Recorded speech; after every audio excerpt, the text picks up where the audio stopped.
Babu sauran wahala in Yesu ya zo. Babu sauran wahala. Okay. Wow. Hello? Wai ne?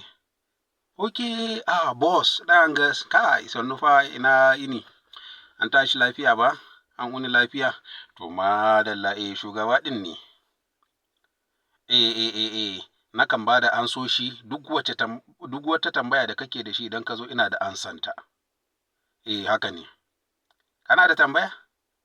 To madalla ina sauraron ka. Okay, suna Natasha.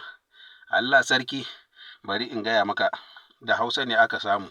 Ka san ai gurin park na mota ana kiran shi tasha. Idan abu na gurin ne za a ce na tasha ne, ko ba haka ba? Yawwa, to daga na tasha aka sami mene Natasha.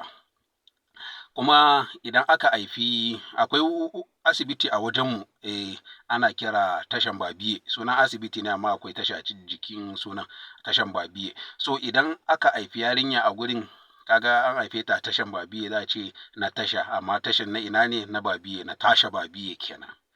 Yawwa, to wadda kuma ita tana gararan ba ne a cikin tasha, kaga ita ma ta zama na tasha kenan, ta zama na tasha.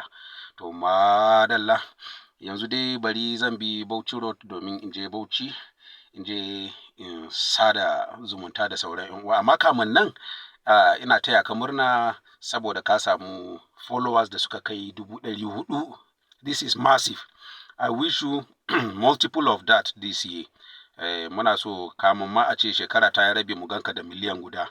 Kasan shi 400,000 nan da yaren mu muna kiran shi 100,000 nouns. Yawwa, shi miliyan ɗaya kuma miliyan gat. So I wish you more followers. Thank you. Sai mun sadu ba mu sadu ba, sai mun sadu a sama. Na gode, sai anjima.